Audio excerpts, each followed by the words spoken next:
Meus irmãos, a paz do Senhor, amém? Glória a Deus. Que bom, né, irmãos? Estamos aqui mais uma segunda-feira para nós adorar o nosso Deus, que é fiel, que é poderoso, que é grande, que é majestoso. Aquele que pode todas as coisas, aquele que não muda, aquele que não falha. A Ele toda honra, toda glória, todo louvor. Queremos aqui, com muita alegria, apresentar os irmãos que nos visitam nesta noite. Está onde? Você que nos visita pela primeira vez. Olha ali uma família, que bênção, maravilha. Deus abençoe vocês. Vão receber uma revista. Glória a Deus. Esse ato de apresentar os irmãos é algo maravilhoso. E eu lembro de uma vez, quando o pastor, ele, nesse dia não pôde estar na igreja, e o irmão teve que assumir, né, o culto. E aí ele foi apresentar os irmãos e acabou o culto. Na apresentação, ele acabou com o culto. Vocês acreditam nisso, irmão? Não? Acabou o culto. Ele apresentou algumas pessoas, de repente, ele fala: irmãos, tem 2 casal de patos lá atrás. Aí o povo falou: gente, pato dentro da igreja. Aí, tudo bem.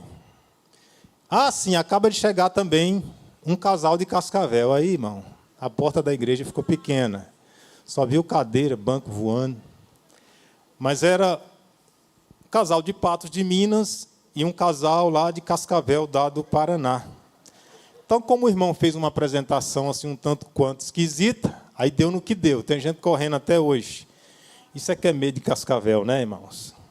Mas foi por causa de um bicho desse que o mundo está ruim, né? Lá no início. Muito bem, irmãos, nós queremos aqui hoje falar sobre um tema que eu creio que vai falar muito conosco nessa noite. E eu gostaria que você levasse as suas expectativas ao máximo, porque quem vai falar com vocês aqui hoje é alguém grande, poderoso. Então já viu que não é eu, né? É o Espírito Santo de Deus que vai falar conosco nessa noite, mais uma vez. Na verdade, é Ele que sempre fala aqui. Glória a Deus. A gente é só um cano, e às vezes esse cano dá enferrujado, mas a água que passa aqui é limpa, porque a fonte é pura. A fonte é Deus. Amém? Do jeito que você está aí, se você quiser acompanhar, o texto está em Mateus capítulo de número 15, do verso 21 até o de número 28. Amém? Vou ler mais rápido aqui para a gente ganhar tempo. Queremos dar aqui um bem-vindo também aos irmãos que estão conosco aí, conectados, né, de forma virtual, né, os irmãos que estão em casa, talvez no trabalho, talvez ao volante do seu carro. Que Deus abençoe a todos vocês, que a bênção do Senhor os alcance também nesta noite. Mateus 15, versículo 21 em diante diz assim, ou melhor, até o 28. E partindo Jesus dali, foi para as partes de Tiro e de Sidom. E eis que uma mulher cananeia que saíra daquelas cercanias, clamou dizendo: Senhor, filho de Davi, tem misericórdia de mim, que minha filha está miseravelmente endemoniada. Mas ele não lhe respondeu palavra, e os seus discípulos, chegando ao pé dele, rogaram-lhe, dizendo: despede-a, que vem gritando atrás de nós. E ele respondendo disse: eu não fui enviado, senão as ovelhas perdidas da casa de Israel. Então chegou ela e adorou, dizendo: Senhor, socorre-me. Ele, porém, respondendo, disse: não é bom pegar o pão dos filhos e deitá-lo aos cachorrinhos. E ela disse: sim, Senhor, mas também os cachorrinhos comem das migalhas que caem da mesa dos seus senhores. Então respondeu Jesus e disse-lhe: ó mulher, grande é a tua fé, seja feito para contigo como tu desejas. E desde aquela hora, a sua filha ficou sã. Você pode fechar os seus olhos para nós falarmos com Deus? E nessa oração, que você possa colocar diante do Senhor tudo aquilo que você anseia, tudo aquilo que você deseja. Eu sei que quando nós chegamos num culto, a gente vem mais para oferecer do que para receber. Se eu sair lá da minha casa dizendo assim: hoje eu vou na igreja para Jesus me curar, está errado? Não está. Mas não é isso, na verdade, não é esse o pensamento, não é a ideia. Ah, eu vou lá na igreja hoje porque eu preciso que Jesus abra uma porta para mim. Está errado também, não. Mas é a ideia correta? Não. Eu vou na casa do Senhor prestar culto a Ele. Eu vou oferecer a minha oferta a Ele. Então, aqui é lugar, irmãos, onde a gente vem mais para oferecer do que para receber. Agora, se Ele quiser entregar, irmãos, eis que as minhas mãos estão abertas, amém? Quem mais? Quem mais? Quem mais está aí de mãos abertas, amém? Querido Deus, em nome de Jesus, aqui estamos nós nessa noite. Pai, nós viemos aqui com o propósito e a nossa prioridade é adorar o Senhor, é bendizer o seu santo nome, é confessar que só o Senhor é Deus e que não há outro além de ti. Não há nenhum Deus, não há nada e não há ninguém que chegue aos teus pés, em grandeza, em poder, em soberania. O Senhor é aquele que está acima de tudo e de todos. Pai, recebe nesta noite a nossa adoração. Fale conosco, em nome de Jesus. Contempla agora, Senhor, a necessidade de cada um que está aqui nesta noite. E eu sei que o Senhor é poderoso para mudar a realidade de cada um nesta hora, em nome do Senhor. Por mais que o Satanás se levanta, por mais que o inferno se levante, nós sabemos que o Senhor é poderoso para entregar a vitória em nossas mãos, em nome de Jesus. Amém? Todos digam amém. Irmãos, eu estava pensando em ministrar a palavra e desde a semana que vem, ou melhor, desde a semana passada, a minha mente voltou para esse texto, né? É um texto que a gente conhece tanto, né? E eu acho que até já preguei essa mensagem aqui 1 ou 2 vezes, mas assim, sabe aquele negócio quando parece que vem uma revelação diferente e que você sente que é aquilo, que não adianta você querer mudar? Amém? Então é mais ou menos assim. Quem prega sabe como que é. E Deus colocou algo no meu coração, assim, sabe? Que falou muito comigo. E eu gostaria de transmitir a você essa palavra. E o tema da palavra é desistir. Desistir não é opção. Desistir. Irmãos, toda pessoa que um dia entregou-se a Cristo, que um dia foi alvo da graça, essa pessoa não pode ter a desistência como uma opção em sua vida. A nossa caminhada é sempre para frente. Se vocês analisar a história do povo hebreu, quando saiu do Egito, o negócio deles tinha que ser para frente. Quem olhou para trás, ficou. Quem ficou apegado naquilo que estava atrás, aquilo que ficou para trás, né, simplesmente não alcançou a promessa. Mas aqueles que andaram, que foram para frente, que avançaram, né, porque nós não somos daqueles que retrocedem, nós somos daqueles que avançam. Não estou dizendo que é fácil. Eu sei que na nossa caminhada nós temos encontrado e ainda vamos encontrar muitas barreiras. Vamos encontrar muitos desafios. Vamos encontrar muitas dificuldades. Isso é fato. Né? Não adianta eu chegar aqui e falar, não, irmão, aceita Jesus que agora é só mar de rosa. Não existe. Né? Isso é só história, né, irmão? Só na história mesmo, não é? Mas, na verdade, nós sabemos que nós temos uma caminhada, nós temos uma trajetória a percorrer, e nós não podemos, de forma alguma, nem ao menos pensar em voltar atrás. É para frente, é para frente. Aí você fala, pastor, mas o senhor não sabe a luta que eu estou passando. Irmão, todo mundo tem luta. Todo mundo tem dificuldade. Todo mundo passa por dificuldade. Aquele negócio que fala assim, agora é só vitória, só vitória, só vitória. A luta acabou, o diabo já morreu. É conversa, irmão. Não existe esse negócio, não. O próprio Jesus falou, olha, em mim tereis paz. No mundo tereis aflição, irmãos. Enquanto você estiver aqui, irmãos, a luta é pegada. Né? Hoje a luta acaba, amanhã é outra de outra cor. Satanás, qual é a função do diabo? É matar, é roubar e o que mais? Destruir. Essa é a função dele. E parece que ele se especializa cada dia mais, né, nessa arte de fazer o mal. Então, enquanto nós estivermos aqui, irmãos, é batalha, irmão, é batalha. Mas nós não podemos ter a desistência como uma opção em nossa vida. E essa mulher aqui nos ensina algo extraordinário. Essa mulher aqui, irmãos, ela é um exemplo. A atitude dela é algo inspirador. E quando fala em não desistir, eu lembro de um homem chamado Ezequias, o 13º rei de Judá. Ele começou a reinar com 25 anos, e 29 anos reinou sobre Judá, o reino do sul. Aquele rei, depois de fazer tantas mudanças, porque o seu pai Acais, ele deixou o reino falido. Né? Na época que o Ezequias assumiu o reino, a idolatria tinha tomado conta, o templo estava fechado, os sacerdotes não tinham mais serviço, estava até mesmo passando fome. O que o Ezequias faz? A primeira coisa que ele faz é uma restauração.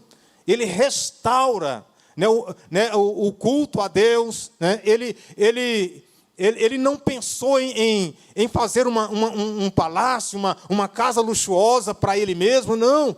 A prioridade dele foi, primeira coisa, abrir as portas do templo, chamou os sacerdotes, mandou que ele se santificasse, mandou que ele santificasse logo após a casa e abrisse as portas do templo. De sorte que foi um rei que foi tremendo nos seus feitos. Mas a Bíblia diz, que está escrito lá em Isaías capítulo 38, que um dia ele adoeceu. Ele adoeceu e a doença dele era de morte. E o que Deus faz? Chama o profeta Isaías, filho de Amós, e diz: vai até a casa do rei e diz para ele colocar a casa dele em ordem, porque ele vai morrer e não vai viver. Amém, irmãos? Olha só, irmão, que coisa interessante. O rei Ezequias poderia muito bem pensar: gente, se foi Deus que falou que eu vou morrer, quem sou eu para dizer não? Vou morrer mesmo. Então, o que ele deveria ter feito? Chamar a família, consertar o que tinha de ser consertado, e dar paz do Senhor para todo mundo, e ir para a glória. Ver o eterno mais cedo. Mas o que o Ezequias faz? Ele não desiste. Quando ele recebe aquela palavra, ele não desiste de viver. Ele fala para Deus, ele vira para a parede, e aí ele ora, e ele chora, e ele fala com Deus assim: Senhor, lembra-te, peço-te que tenho andado na tua presença com um coração sincero, tenho feito aquilo que te agrada. E naquele momento a Bíblia diz que o profeta já estava lá no meio do pátio. E Deus fala para o profeta e fala: volta agora e diz para Ezequias que eu ouvi a sua oração, eu vi o teu choro, e por isso eu vou acrescentar mais 15 anos de vida.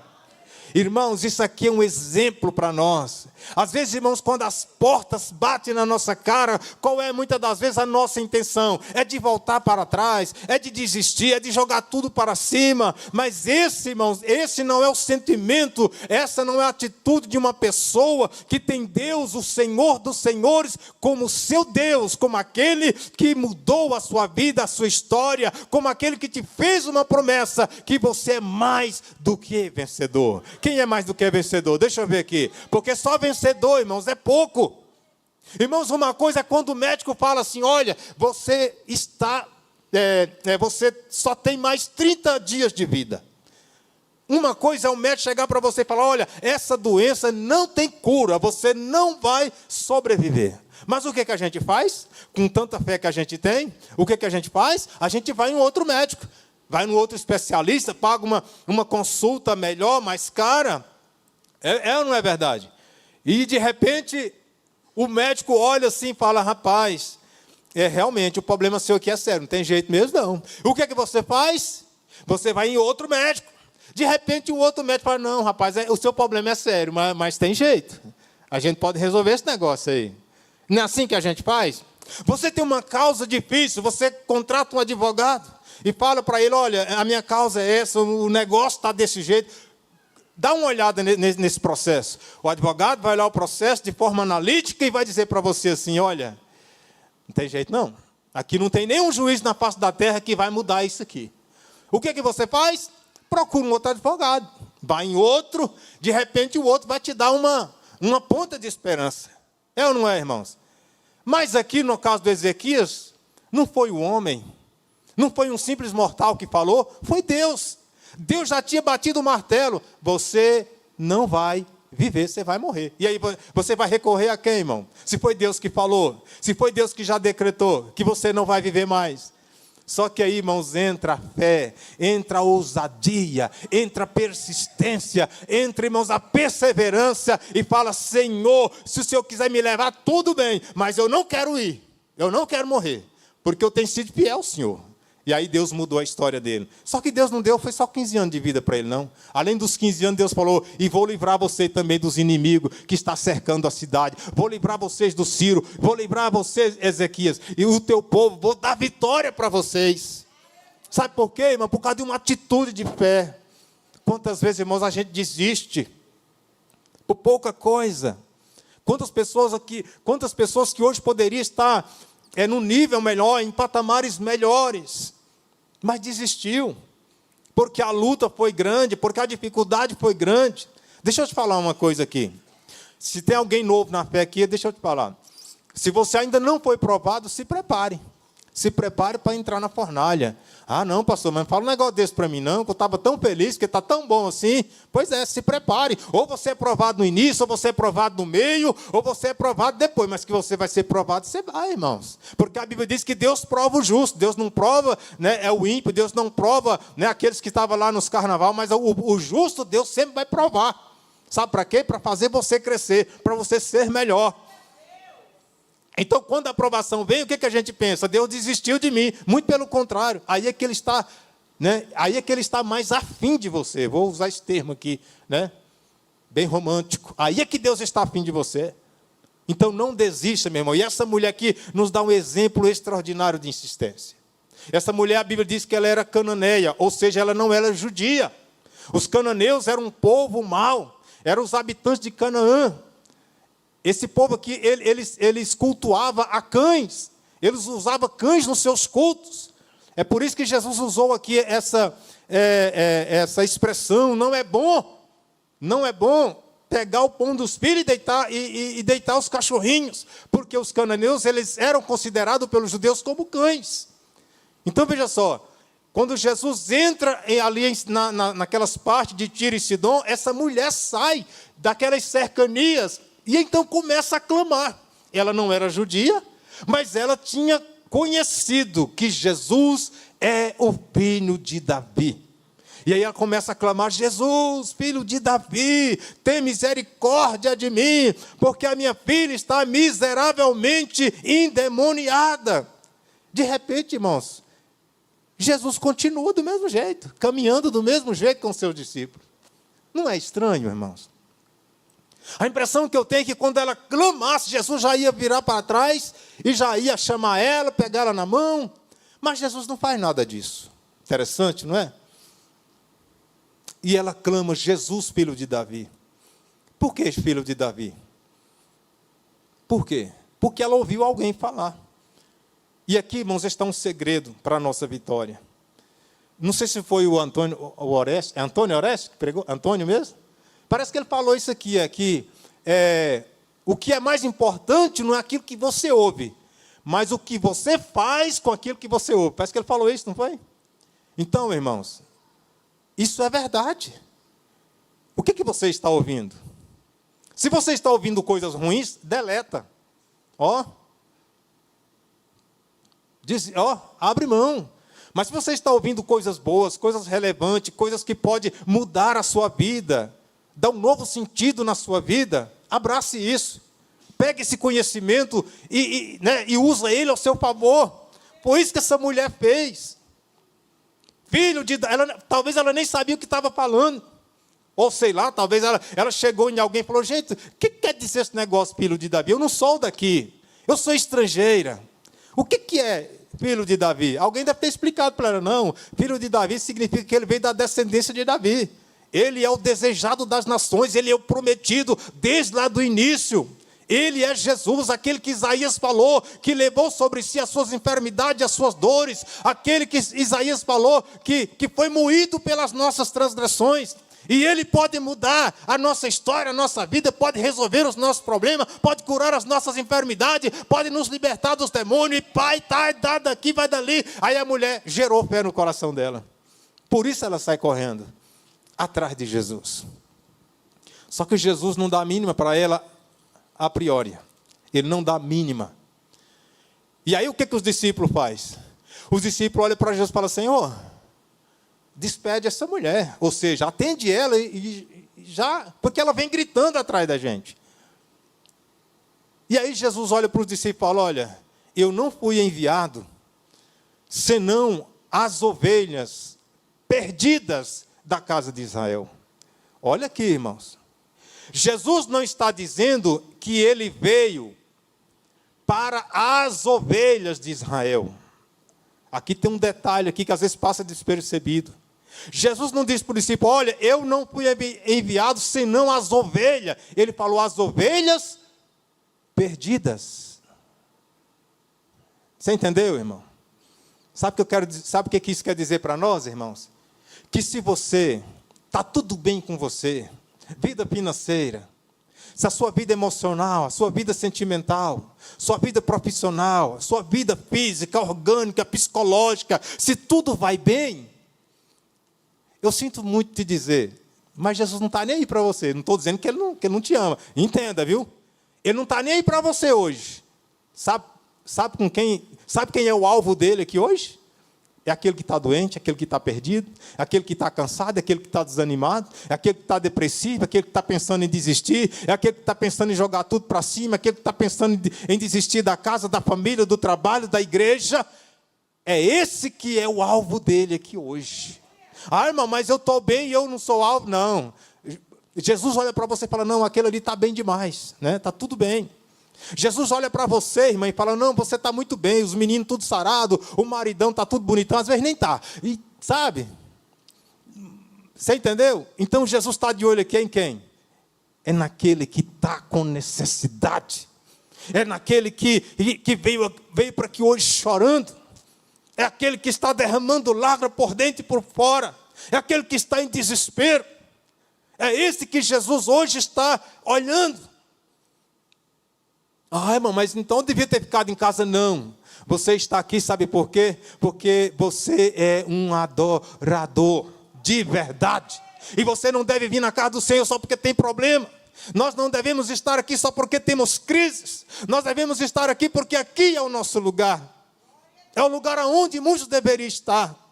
Eu fico imaginando hoje muitas pessoas dizendo assim: ore por mim, faz uma campanha por mim, me ajude em oração. Mas dificilmente você vê ele numa vigília, dificilmente você vê ele nos cultos, dificilmente você vê ele congregar. Como é que Deus opera, irmão? Outro dia não, isso foi no início da minha fé. O irmão chegou a mim: faz uma campanha para mim de jejum de 30 dias. Eu falei: cabra, mas, sabe... Não vou nem falar, irmãos. Rapaz, eu não estou fazendo nem para mim. Se vira nos 30. Vai orar, vai buscar. E nesse tempo a gente ia muito para monte. A gente participava de muitas vigílias. Né? Vigília que naquele tempo, irmãos, não sei por que mudou, mas era de sol a sol. Começava 10 da noite, terminava quando o sol raiava. E a única coisa que tinha lá era um chazinho de arruda. Hoje, irmão, você vai em vigília, tem churrasco, tem aquele negócio de porco lá, como é que fala? Feijoada. Tem tanta coisa, irmão, você emagrece, mas logo no dia seguinte já está gordo de novo. E naquele tempo, irmãos, era oração, era buscando. E aí chega um abiúdo desse e fala: não, irmão, cada um tem que buscar.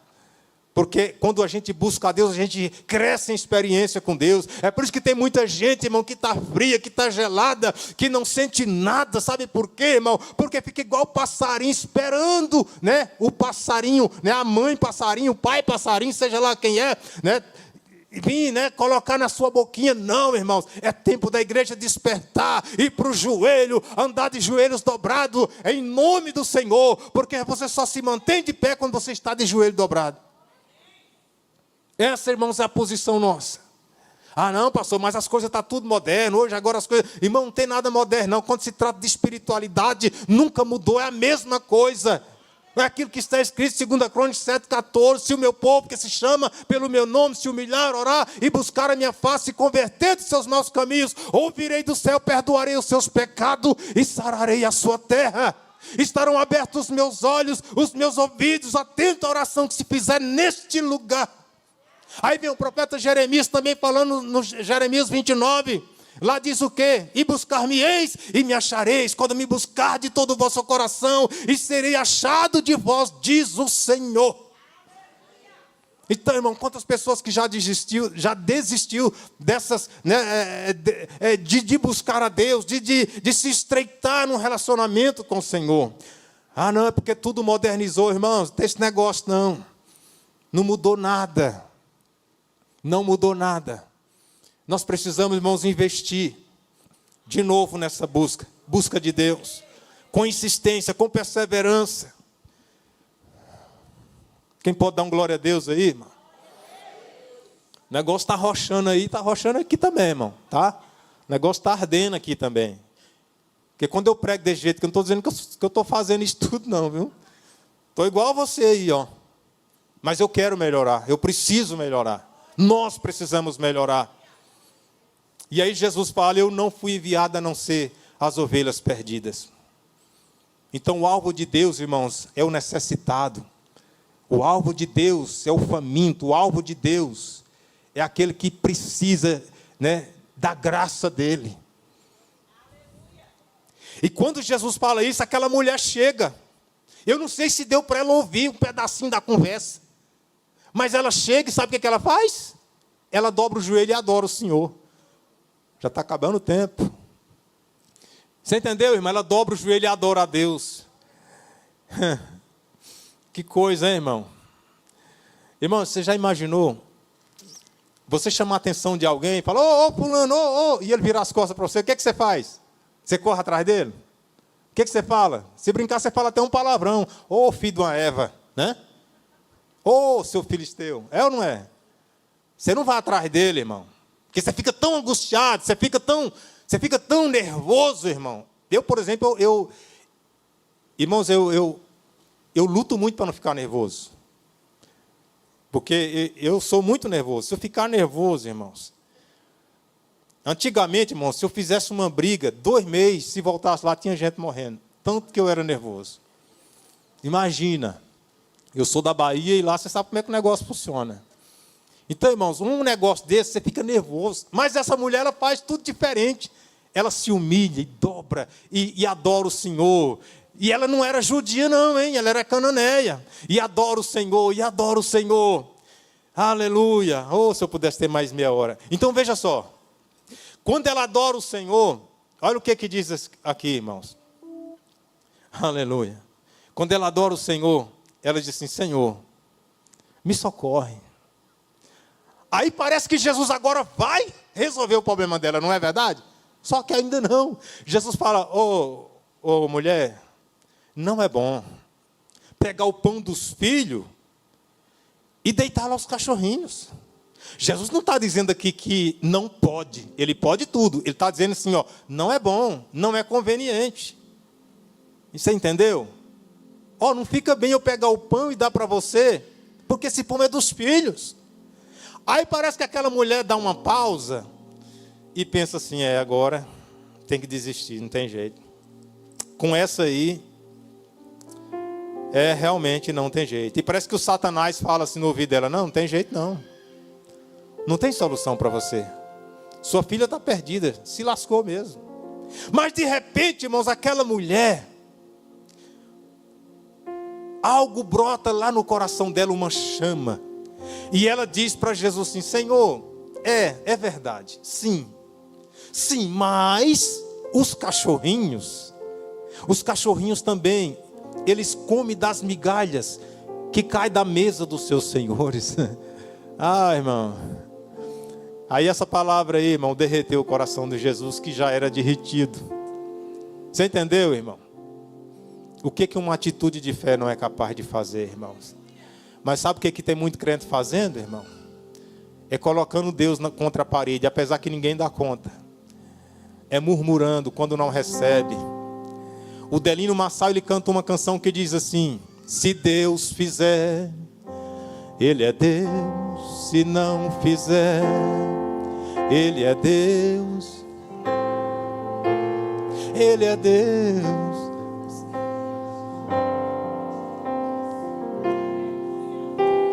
Vier, Ele é Deus, se curado eu for, Ele é Deus, se tudo der certo, Ele é Deus, mas se não der, continua sendo Deus. Aleluia, aleluia.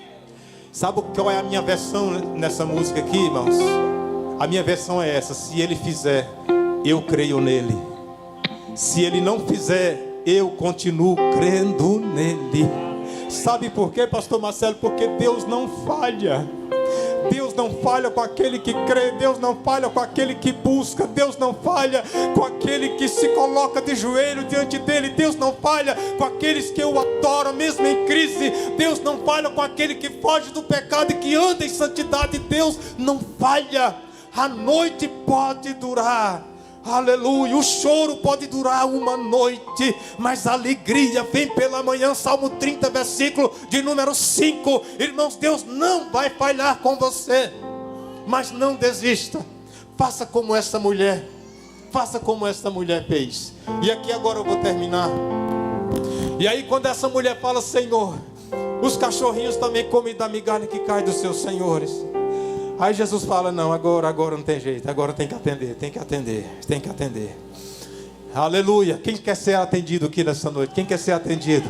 Aleluia. Aí você pode falar: pregador, mas pelo amor de Deus, eu saí lá da minha casa, o senhor vem falar em migalhas para mim. Migalha, o que é migalha? Eu quero algo maior, eu quero algo grande. Deixa eu te falar uma coisa, irmão, você não tem que olhar para migalha, você tem que olhar para a mesa de onde a migalha está caindo. E a migalha que vai vir sobre a sua vida, ela está caindo da mesa do seu Senhor, daquele que te chamou, daquele que disse que você é mais do que vencedor. Se você pode aplaudir o Senhor nessa noite, faça em nome de Jesus.